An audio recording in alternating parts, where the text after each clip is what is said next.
Mas Selamat Adi, petang, ada Mas. pihak yang mau memisahkan Prabowo dengan Joko Widodo. Anda membacanya kemana arah tujuan dari pernyataan dan sebenarnya apa konteksnya? Ya, sebenarnya kalau bicara konteks, ini kan menegaskan bahwa Prabowo Subianto dengan Jokowi masih sedang dalam bulan madu politik. Bagaimana keduanya itu tidak bisa dipisahkan satu sama yang lainnya. Kongsi politik dan koalisi politik dalam Pilpres 2024 yang kemudian menjadi titik kulminasi bagaimana hubungan antara Jokowi dan Prabowo ini kan kemudian membuat bagaimana pasangan Prabowo dan Gibran mampu memenangkan pertarungan politik. Itulah yang saya sebut sebagai bulan madu politik yang tidak bisa Mm-mm. dipisahkan satu sama yang lain.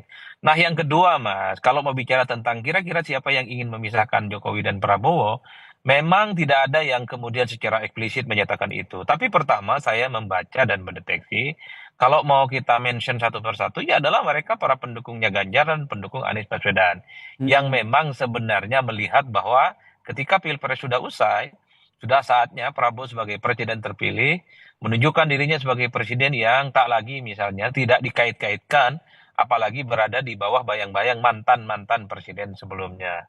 Termasuk misalnya kelompok-kelompok netizen kritis bahwa sebenarnya Prabowo itu tidak punya beban masa lalu, yang menjadi beban bagi Pak Prabowo itu adalah beban masa depan.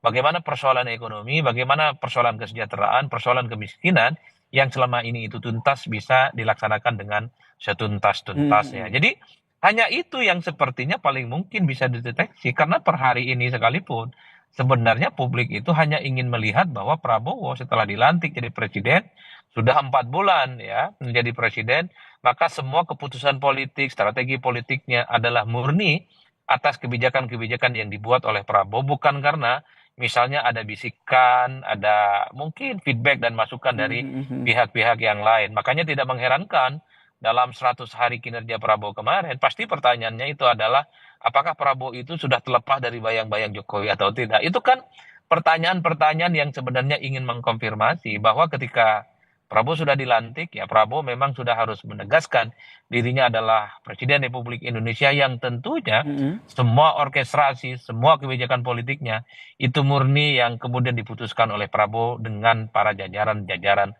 kabinetnya, bukan karena ada bayang-bayang ataupun pengaruh dari mantan-mantan Mm-mm. presiden sebelumnya.